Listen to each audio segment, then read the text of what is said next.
Assalamualaikum warahmatullahi wabarakatuh. Selamat eh, siang teman-teman semua. Perkenalkan kami dari kelompok satu mata kuliah Bioteknologi Farmasi yang akan merepresentasikan materi terkait bioteknologi dalam produksi vaksin dan antibodi monoklonal. Adapun untuk anggotanya terdiri dari saya sendiri, Zahwa Zazrilia Rifanto, Julia Darmaisya, Dinar Septia Wiranti, dan Maria Stefinoviana.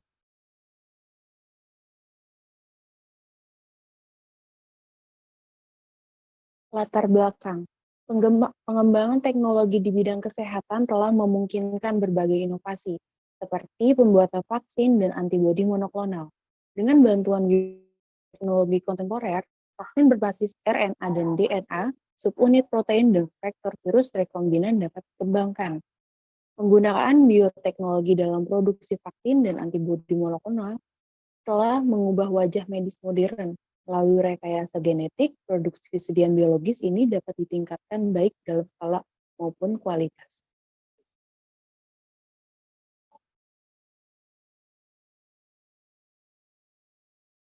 Selanjutnya mengenai rumusan masalah.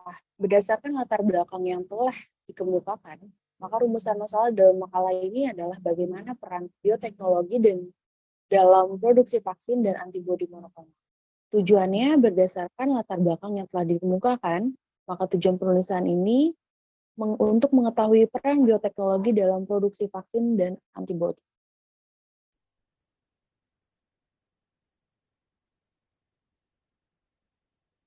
Selanjutnya yaitu pengenalan vaksin.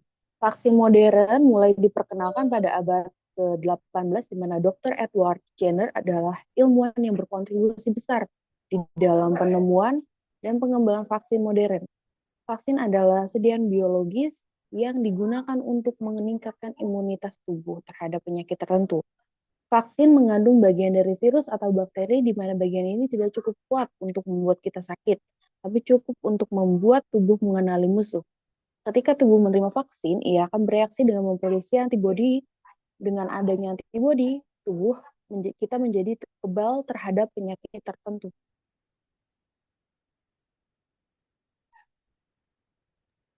Berikut adalah kriteria vaksin ideal. Kriteria vaksin yang ideal adalah sebagai berikut. 100% efisien di semua individu dari segala usia. Lalu memberikan efek perlindungan seumur hidup setelah pemberian tunggal. Lalu tidak menimbulkan reaksi merugikan atau menyebabkan penyakit. Lalu berikutnya ada stabil secara fisik dalam berbagai kondisi, suhu, cahaya, dan angkutan. Lalu stabil secara genetik, mudah diberikan secara oral atau parenteral, tersedia dalam jumlah tak terbatas dan terjangkau. Tujuan vaksinasi adalah menurunkan morbiditas dan mortalitas, mencapai herd immunity, dan memperkuat sistem kesehatan masyarakat. Lalu ada herd immunity, yaitu sebagian besar populasi menjadi kebal terhadap suatu penyakit sehingga melindungi mereka yang tidak kebal. Ada dua cara utama untuk mencapai kekebalan kelompok, yaitu ada infeksi secara alami, dan dua secara vaksinasi.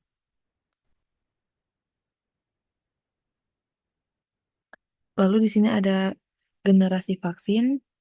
Berikut adalah diagram yang menunjukkan klasifikasi vaksin berdasarkan generasi dan teknologi yang digunakan. Vaksin dibagi menjadi 4 generasi. Setiap generasi mewakili perkembangan teknologi dalam pembuatan vaksin. Setiap generasi vaksin menggunakan teknologi yang berbeda-beda. Berikut adalah platform vaksin yang terdiri dari jenis vaksin, tradisional, dan bioteknologi. Lalu dari tradisional ini ada secara dimatikan, dilemahkan, dan dimurnikan. Lalu dimurnikan ini dibagi menjadi 3. Ada toksid, ada toksoid, ada polisakarida, dan konjugat. konjugat.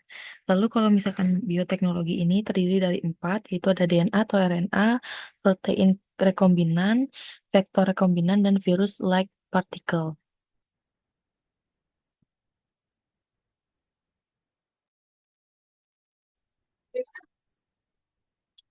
Untuk slide selanjutnya yaitu peran bioteknologi modern dalam pengembangan vaksin. Di sini dibagi menjadi dua, yaitu vaksin komponen dan vaksin utuh.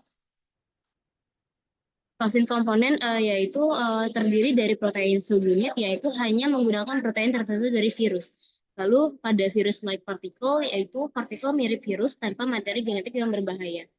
Lalu yang ketiga, DNA base, yaitu materi genetik virus yang menginstruksikan sel untuk memproduksi protein virus.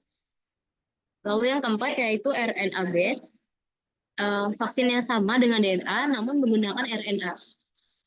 Tipe yang kedua yaitu vaksin utuh, di mana terdapat yang pertama non-replikasi viral vektor yang menggunakan virus tidak berbahaya untuk membawa gen virus.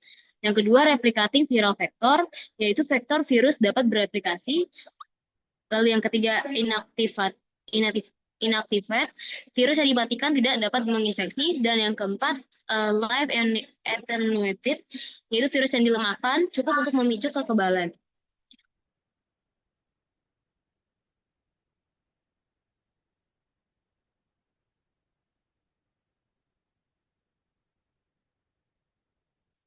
Tipe-tipe vaksin dibagi menjadi dua, yaitu vaksin virus utuh dan vaksin komponen.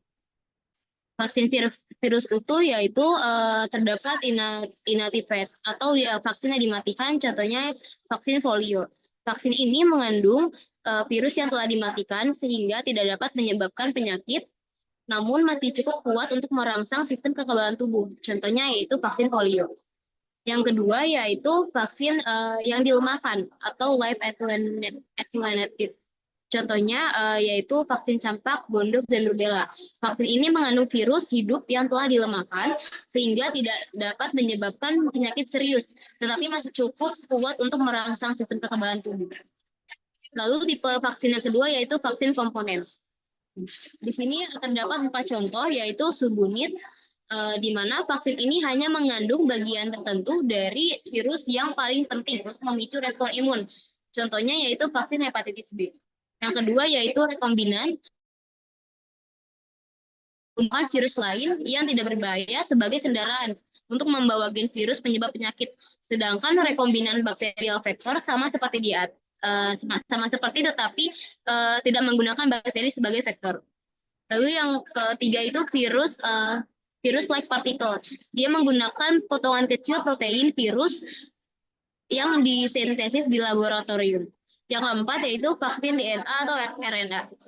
Vaksin DNA atau RNA ini menggunakan materi genetik DNA atau RNA virus untuk menginstruksikan sel tubuh memproduksi protein virus. Contohnya yaitu vaksin COVID-19 yang dimana kita temui yaitu Pfizer atau Moderna. Slide selanjutnya.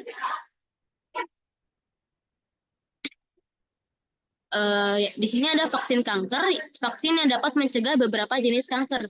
Secara khusus ada 2 jenis kanker yang dapat dicegah, yaitu kanker yang terkait dengan virus hepatitis B, yaitu HBV, dan kanker yang terkait dengan virus papiloma manusia, yaitu HPV.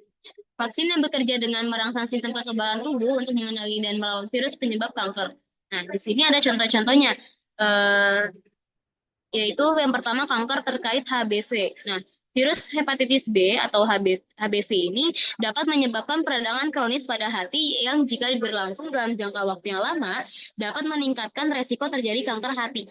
Vaksin hepatitis B ini sangat efektif dalam mencegah infeksi hepatitis B dan dengan demikian mengurangi resiko kanker hati.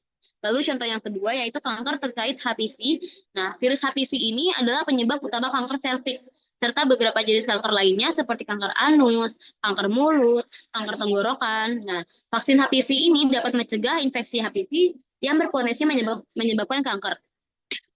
Lalu yang ketiga yaitu identifikasi gen. Nah, para ilmuwan mengidentifikasi gen yang bertanggung jawab untuk memproduksi antigen permukaan virus hepatitis B atau HBsAg. Antigen ini adalah bagian dari virus yang memicu sistem kekebalan tubuh untuk menghasilkan antibodi. Lalu pada pemotongan DNA, nah gen HBsAg ini kemudian diisolasi dari virus hepatitis B. Selain itu sebuah plasmid atau sejenis molekul DNA kecil itu juga diisolasi. Nah, Plasmid ini akan berfungsi sebagai vektor untuk membawa gen HBsAg ke sel inang. Baik gen HBsAg maupun plasmid dipotong menggunakan enzim retriksi, menghasilkan ujung yang saling melengkapi. Nah, lalu pada penggabungan gen ini, gen HBsAg ini yang telah dipotong kemudian disambungkan ke plasmid yang telah dipotong membentuk DNA rekombinan.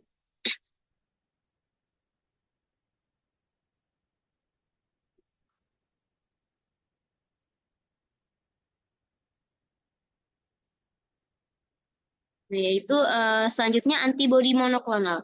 Nah, apa sih antibodi monoklonal itu? Nah, senyawa yang homolog sangat spesifik dan dapat diproduksi dalam jumlah yang besar. Antibodi monoklonal itu digunakan sebagai alat diagnostik penyakit, untuk sistem penghantaran obat tepat sasaran atau homing device, maupun untuk terapi. Di sini aplikasi antibodi monoklonal ini dibagi menjadi 4, yaitu diagnostik atau in vitro, imaging agent atau in vivo, therapeutic, dan targeting agent atau MAB, aligned to toxic and chematotherapy.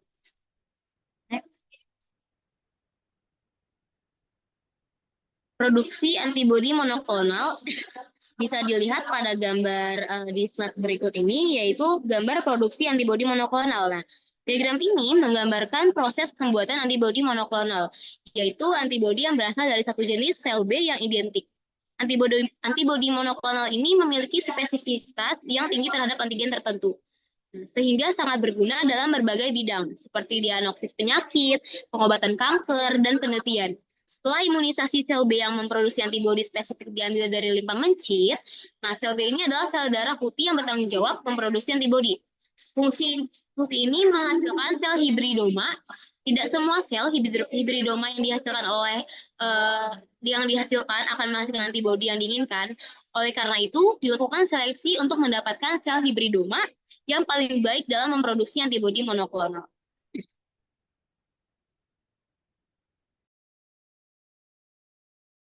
Selanjutnya boleh dijelaskan oleh Anna, silakan. Baik, untuk selanjutnya ada jenis antibodi monoklonal. Di sini warna pada gambar menunjukkan asal-usul protein. Jadi yang warna merah itu bagian protein yang berasal dari mencit, kalau yang hijau itu bagian protein yang berasal dari manusia.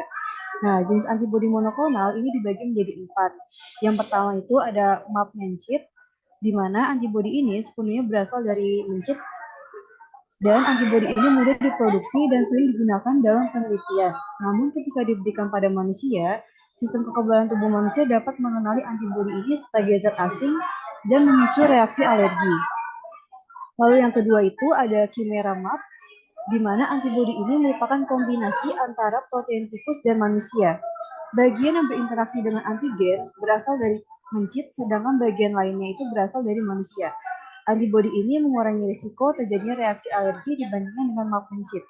Namun masih ada kemungkinan terjadinya reaksi alergi meskipun lebih rendah. Lalu yang ketiga itu dia ada humanized MAP, di mana hampir seluruh bagian antibodi ini berasal dari manusia. Hanya sebagian kecil saja yang berasal dari mencit. Antibodi ini memiliki risiko terjadinya reaksi alergi yang sangat rendah, namun proses pembuatannya lebih kompleks dan mahal dibandingkan dengan jenis yang lain. Lalu yang keempat itu ada MAP manusia, di mana antibodi ini sepenuhnya berasal dari manusia yang memiliki risiko terjadinya reaksi alergi yang sangat rendah, bahkan hampir tidak ada. Meskipun begitu, proses pembuatannya paling kompleks dan mahal di antara jenis-jenis yang lain. Next.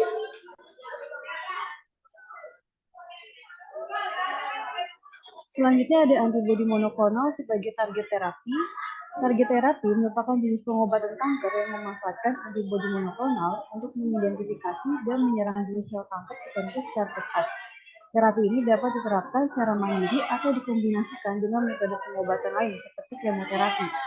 Nah, tujuan utama dari target terapi ini adalah menghambat proses pertumbuhan sel kanker melalui berbagai mekanisme, termasuk inhibitor pertumbuhan sel seperti EGFR atau epidermal growth factor receptor, inhibitor FEGF atau vascular endothelial growth factor, dan inhibitor angiogenesis. Selain itu, terapi ini juga melibatkan pendekatan kemoterapi dan penggunaan imunotoksin untuk meningkatkan efektivitas pengobatan. Next.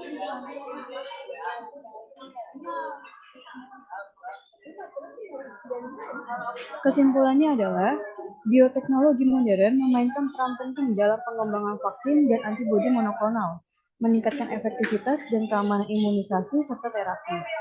Vaksin rekombinan dan antibodi monoklonal dikembangkan untuk menargetkan penyakit secara spesifik seperti vaksin HPV yang dibuat dengan platform protein subunit rekombinan untuk mencegah kanker serviks.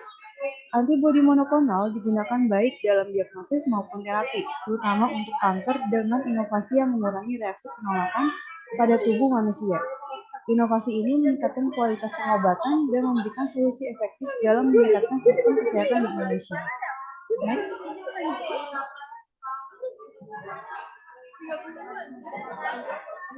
Sekian dari presentasi kami, kurang lebihnya mohon maaf. Wassalamualaikum warahmatullahi wabarakatuh. Selamat pagi.